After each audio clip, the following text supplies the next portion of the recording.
Down in Bombo Lane there lives a strange old woman, and if you want to know her name you have to pay a shilling. Sailors 2 and 6, soldiers 2 and a penny, big strong men £2.10, little kids a penny. My name is Oliver St. John Gogarty, medical student extraordinaire, physician of much note, but you probably recognize me better as stately, plump Buck Mulligan. I've come here today to the Seamus Heaney Centre to celebrate my one-time friend, James Augustine Aloysius Joyce, who just over 110 years ago published Dubliners, what I think is the greatest short story collection in English literature. But it could have been so different.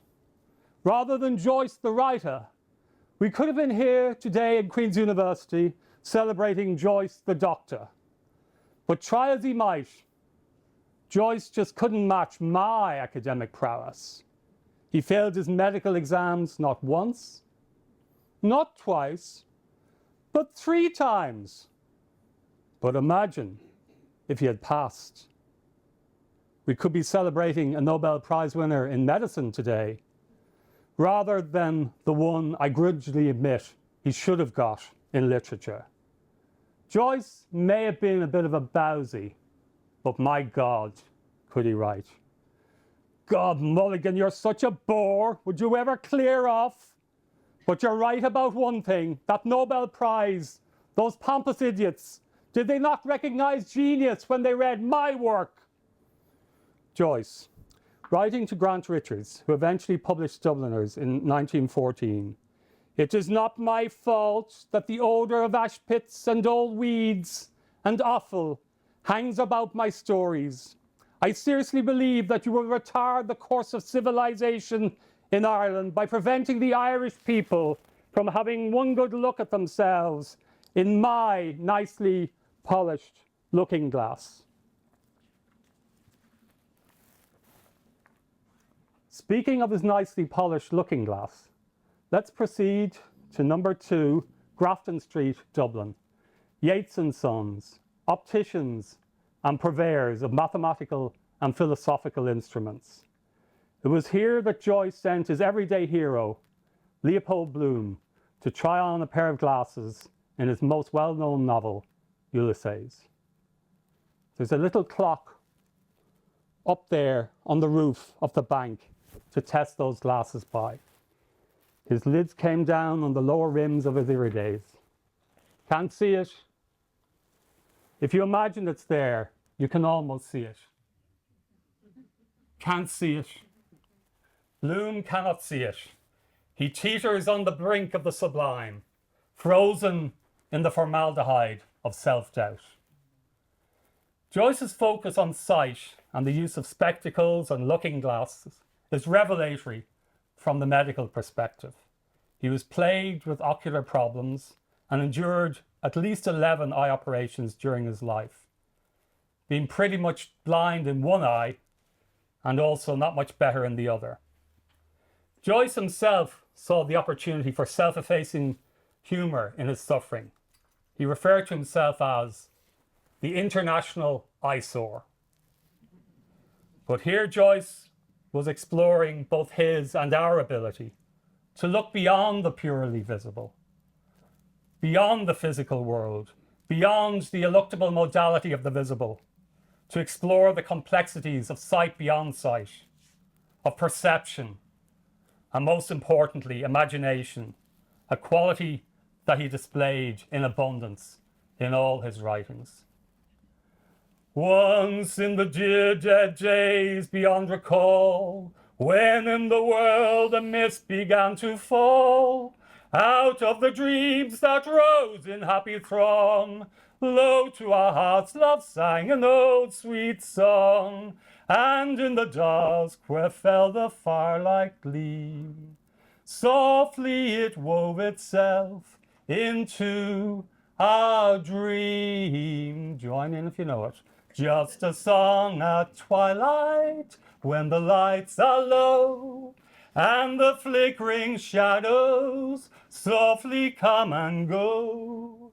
Though the heart be weary, sad the day and long, still to us at twilight comes love's old song, comes love's old sweet song. Even today we hear love's song of yore, deep in our heart it dwells forevermore. Footsteps may falter, weary grows our way, still we can hear it at the end of day.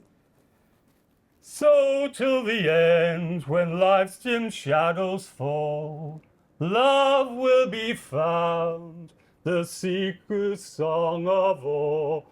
Oh, just a song at twilight, when the lights are low, and the flickering embers softly come and go.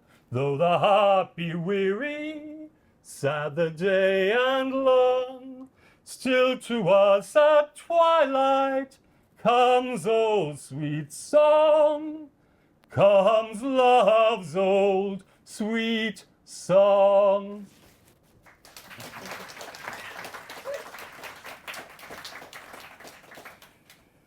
Coming back to Joyce's nicely polished looking glass and his unique take on the denizens of Dublin. Boy, were his portraits something. Here's Mrs. Carney's description of her other half in A Mother. She respected her husband in the same way as she respected the General Post Office, as something large, secure, and fixed. And though she knew the small number of his talents, she appreciated his abstract value as a male. Joyce frequently communicated his frustrations to his brother Stanislaus when he was trying to get some of the stories published that eventually became Dubliners. I sent my story, The Clay, to the literary world, but the cursed stupid ape that conducts that journal neither acknowledged it nor sent it back. This type of thing is maddening. Am I an imbecile, or are these people imbeciles? And I guess you wouldn't blame Joyce when this was the correspondence to him from one George W. Russell, Editorial Department, The Irish Homestead. Dear Mr. Joyce, look at the story in the paper, The Irish Homestead. Could you write anything simple, rural, live-making, with a bit of pathos maybe, which could be inserted so as not to shock the readers? If you could furnish a short story about 1,800 words, suitable for insertion, not sure what that means, the editor will pay you £1. It is easily earned money if you can write fluently and don't mind playing to the common understanding for once in a way. You may sign it any way you want, as a pseudonym. Jesus, it's hard getting down here. And thank God I got up again. Joyce published 3 of his short stories, The Sisters, Evelyn, and After the Races, in The Irish Homestead, signing them Stephen Daedalus, thus creating an enduring alter ego who would populate many of his novels, including Ulysses. In exasperation at the troubles he had in getting his work published, Joyce even approached Mills and Boon, of lowbrow romantic novels fame, to see if they would publish it. If this bizarre union had been consummated, imagine what they would have made of Ulysses, and particularly Molly Bloom. Much of Dubliners is based not only on real places, but also on real events and real people. It's probably one of the reasons why publishers were so wary of it. After the Race captures a real event, the Gordon Bennett car race of 1903. James Gordon Bennett was a flamboyant character whose love of sport and all-round daring-do was reflected in the 6th annual white-knuckle car races that bore his name. One of his chief claims to fame was that as publisher of the New York Herald, he provided the financial backing for the 1869 expedition by Henry Morton Stanley into Africa to find the explorer David Livingstone, in exchange for the Herald having the exclusive rights to Stanley's progress. But he also must be high up on the Guinness Book of Records list for the most embarrassing engagement faux pas.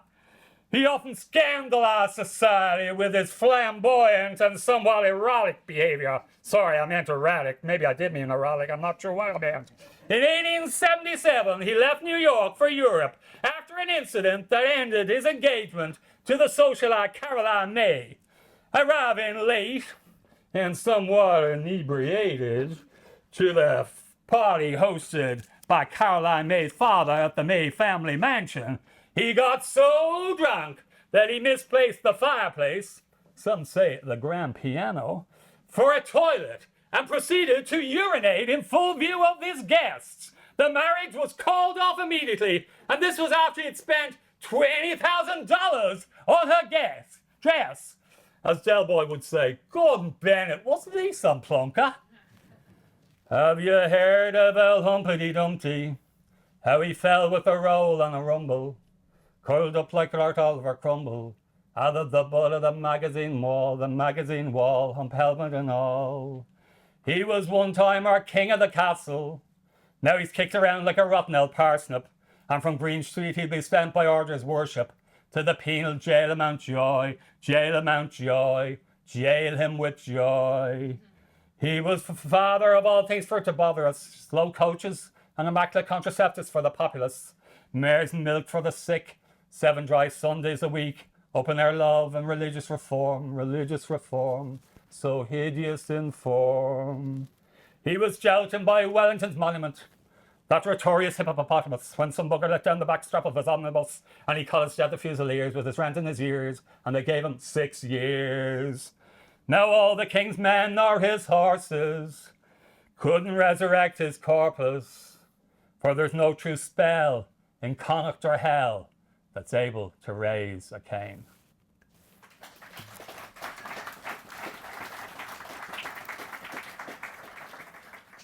The song that Bowsy Gogarty sang is from Joyce's poems Penny Each.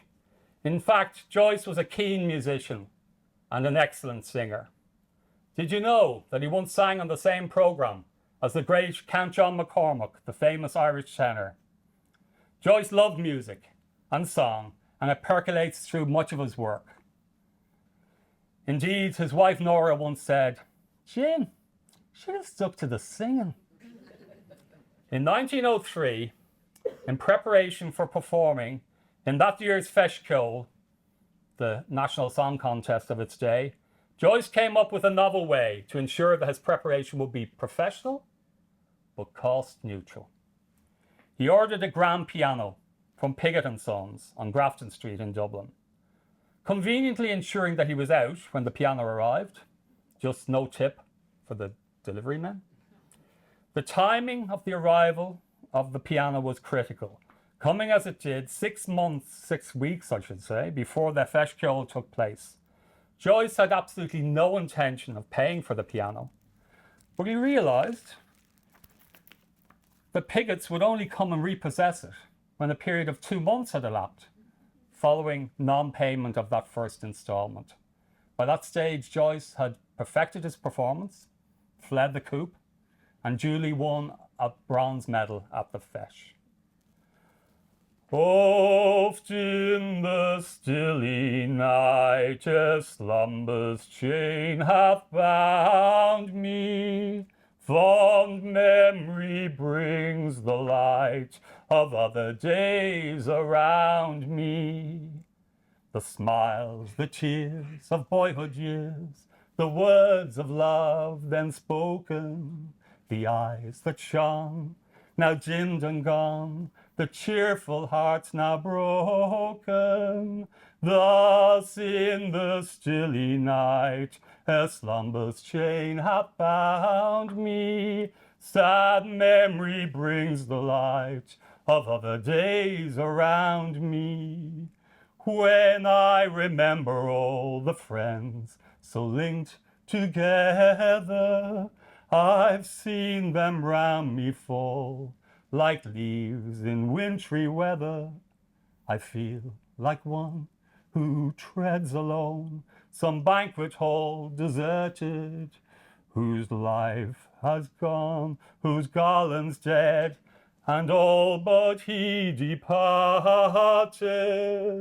Thus in the stilly night, ere slumber's chain hath bound me, sad memory brings the light of other days around me. Sad memory brings the light of other days around me.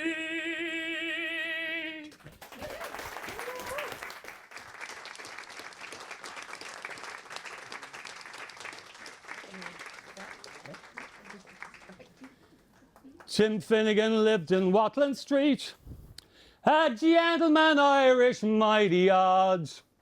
He had a voice both rich and sweet, and to rise in the world he carried a hod. Now Tim had a sort of a tippling way, with the love of the liquor he was born, and to set him on his work each day, to sup with the creature every morn. Work for the down, now dance with your partners round the floor, your trotters shake. Wasn't it the truth I told you? Lots of fun at Finnegan's Wake. One morning Tim was rather full, his head felt heavy which made him shake. He fell off a ladder and he broke his skull, so they brought him home his corpse to wake. They wrapped him up in a nice clean sheet, laid him out upon the bed, bottle of whiskey at his feet, bar of porter at his head. Whack for the down, now dance with your partners round the floor, your trotters shake. Wasn't it the truth I told you? Lots of fun at Finnegan's Wake. They all assembled at the wake, and Mrs. Finnegan called for lunch. But first they brought in tea and cakes, then pipes, tobacco and whiskey punch. The widow Malone began to cry, such a finer corpse you ne'er did see. You're a Tim of 14, why did you die? Will you hold your gob, says Molly McGee. Whack for the dollar, dance with your partner down the shore, your trotters shake. Wasn't it the truth I told you? Lots of fun at Finnegan's Wake. Then Mary McCullough took up the job. Ah, Biddy, she, you're wrong, I'm sure. Well, Biddy gave her such a belt in the gob that she left her sprawling on the floor. Mighty war did then engage, women to women and man to man. Shillelagh law was all the rage around the ruction to began. Back for the down, I'll dance with your partners round the floor, your trotters shake. Wasn't it the truth I told you? Lots of fun at Finnegan's Wake. Then Mickey Mulvaney ducked his head as a naggin of whiskey flew at him. Missed him landing on the bed, the whiskey splattered over Tim. Be Daddy revives, see how he rises, Tim Finnegan rising from his bed. Saying with your whiskey round like blazes with the thunder and Jesus, did you think I was dead? What for the dollar, dance with your partners round the floor, your front to shake. Wasn't it the truth I told you? Lots of fun at Finnegan's Wake.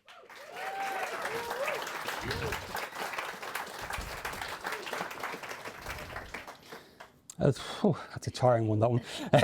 As well as being a popular folk ballad, Finnegan's Wake is also the stream of consciousness novel that Joyce wrote about the river that runs through his native city, Un Anna Livia Plura Bella. While we frequently think of Joyce as being harsh on his fellow countrymen, he could also paint us in quite a favourable light, particularly in comparison to our nearest neighbours. And in spite of everything, Ireland remains the brain of the kingdom. The English, judiciously practical and ponderous, furnished the overstuffed stomach of humanity with a perfect gadget, the water closet, the present-day toilet. The Irish, condemned to express themselves in a language not their own, have stamped on it a mark of their own genius and compete for glory with the civilized nations. And what do? They call it English fucking literature. Sorry, that should have been bloody, by the way. I got carried away. As well as his short-lived medical career, did you know that Joyce once worked in a bank? Yes, in Rome, in 1906. But he hated it. And who would blame him having to work with those bankers, And he returned to Trieste in 1907. And did you know that Marilyn Monroe kept a copy of Ulysses in her car, read it frequently, and just loved the sounds of it? And did you know Joyce's Northern Ireland connection? Joyce came to Belfast with two of his wealthy Italian friends. Their mission? To open a cinema. But despite traipsing around the city for most of the day, they could find neither a suitable premises nor somewhere to grant them a license.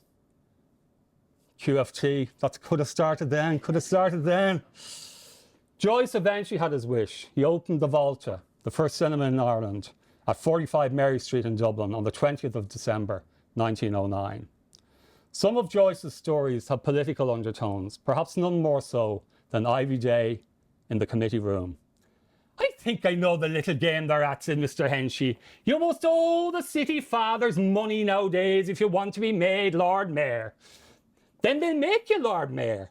By God, I'm seriously thinking of being a city father myself. What do you think would I do for the job? Or again, in Ivy Day in the committee room. The working man, said Mr. Hines, gets all kicks and no halfpence. But its labour produces everything.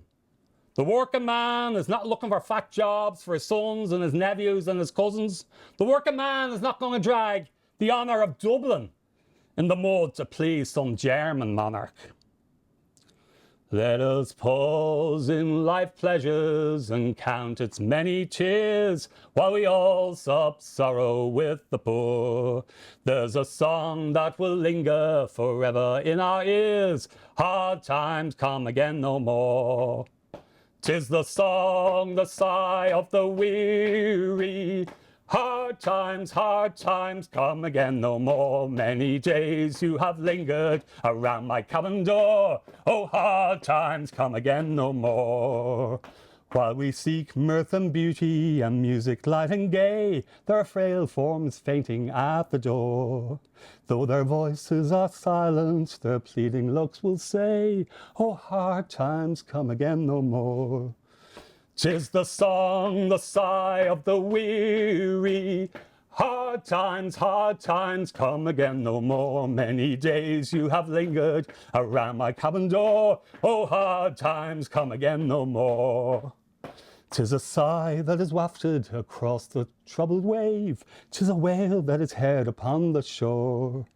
'Tis a dirge that is murmured around the lonely grave. Oh, hard times come again no more. 'Tis the song, the sigh of the weary. Hard times come again no more. Many days you have lingered around my cabin door. Oh, hard times come again no more.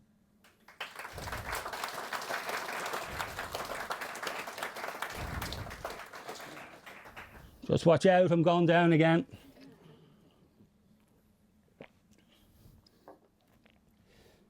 Medical students don't fare too well in Ulysses. Being referred to by the whores of Nighttown in the Circe episode of Ulysses as all prick and no pence. While Molly Bloom memorably states, aren't they thick? Never understand what you say even. You want to print it up on a big poster for them.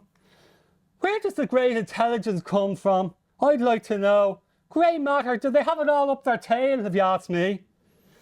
But perhaps what you haven't realised is that Joyce was actually the literary father of gastroenterology, diseases of the gut and the surrounding organs.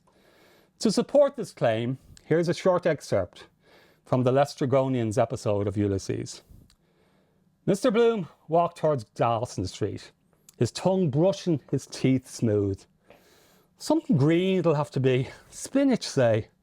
And then with those rocking rays searchlight, you could watch it all the way down, swallow a pin sometimes, come out your ribs years after, tour around your body, changing biliary duct, spleen, squirting liver, gastric juices, coils of intestines like pipes. But the poor buffer, he'd have to stand like that all the time with his entrails on show. Sounds like Joyce might have also been the father of nanotechnology. Joyce, of course, spent much of his time in exile, whether it be in Trieste, Paris or Zurich, his final resting place. There was much to keep him amused, engaged or agitated, and sometimes all three at the same time. As well as his work, his correspondences are full of all things medical, perhaps most memorably when, in a letter in 1921 to his longtime supporter Harriet Weaver, he wrote, "A batch of people in Zurich persuaded themselves that I was gradually going mad and actually endeavoured to induce me to enter a sanatorium where a certain Dr. Jung, the Swiss Tweedledum, who is not to be confused with the Viennese Tweedledee, Dr. Freud, amuses himself at the expense, in every sense of the word, of ladies and gentlemen who are troubled with bees in their bonnet." It was the famous novelist Ezra Pound who invited Joyce to visit him in Paris. As Pound rather caustically reflected, "You said you were only going to stay here for a week." Joyce remained there for almost 20 years. Of course, it was in Paris that Joyce made the acquaintance of one of the many women who championed his work. Sylvia Beach was the postmodern midwife who delivered Joyce's masterpiece, Ulysses, to the world. From her wonderful bookstore, Shakespeare and Company, at Numero 10, Rue de l'Odéon. Joyce rather affectionately referred to it as Stratford-on-Odéon. But there's another Odeon connection in Joyce's life. While Vladimir Ilyich, not John, Lenin, never visited Ireland, he did speak, I kid you not, with an Irish accent.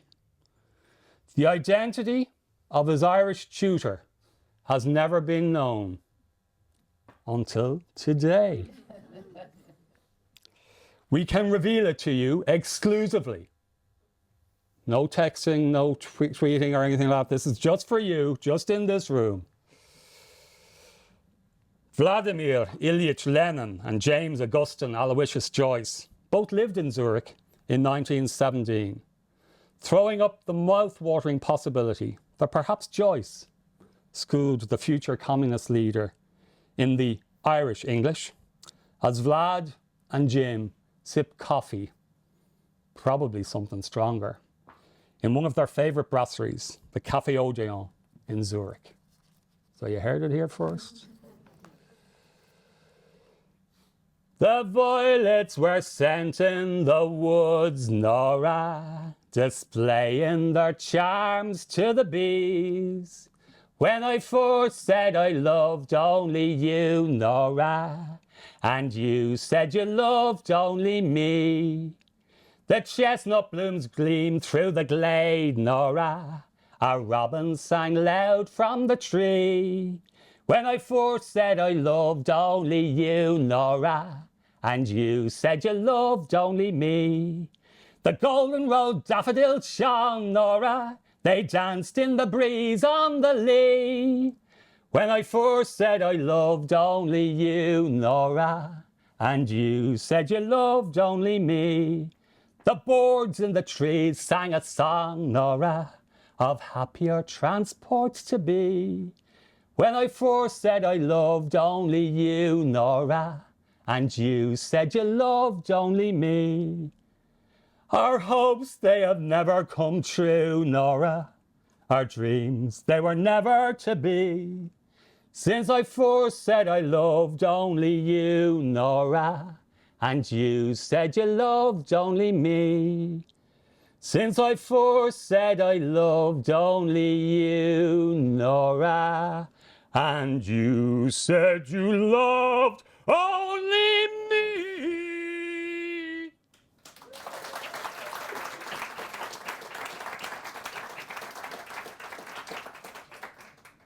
we will leave the final word to Nora. Having returned to Zurich in 1940 to flee the Nazi occupation of Paris, Joyce underwent surgery for a perforated ulcer. You see, gastroenterology again. Can't get away from it. Father of gastroenterology, knew everything about it.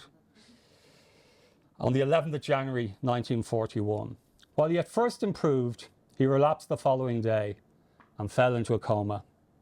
He awoke at 2 a.m. on the 13th of January 1941 and asked for a nurse to call his wife and his son before he lost consciousness again. They were still on their way when he died 15 minutes later. When asked if she would like a priest to officiate at his funeral, Nora replied, "I couldn't do that to him." Nora offered to repatriate Joyce's remains to Dublin, but our wonderful Irish government refused. So he, Nora, and their son Giorgio lie side by side in the Flunturn Cemetery in Zurich. A few light taps upon the pane made him turn to the window. It had begun to snow again. He watched sleepily the flakes, silver and dark, falling obliquely against the lamplight. Yes, the newspapers were right. Snow was general, all over Ireland. It was falling on every part of the dark central plain, on the treeless hills, falling softly upon the Bog of Allen, and further westward, softly falling into the dark, mutinous Shannon waves. It was falling too upon every part of that lonely churchyard where Michael Fury lay buried. It lay thickly, drifted on the crooked crosses and headstones, on the spears of the little gate, on the barren thorns. His soul swooned slowly as he heard the snow faintly falling through the universe, and faintly falling, like the descent of their last end, upon all the living and the dead. Of all the money that e'er I had, I've spent it in good company, and of all the harm that e'er I've done, alas, it was to none but me. And all I've done for want of wit, to memory now I can't recall. So fill for me that parting glass. Good day and joy be with you all. Of all the comrades that e'er I had, they are sorry for my going away. And of all the sweethearts that e'er I had, they would wish me one more day to stay. But since it falls unto my lot that I should rise and you should not, I'll gently rise and I'll softly call, good day and joy be with you all. But since it falls unto my lot that I should rise and you should not, I'll gently rise and I'll softly call, good day and joy be with you all.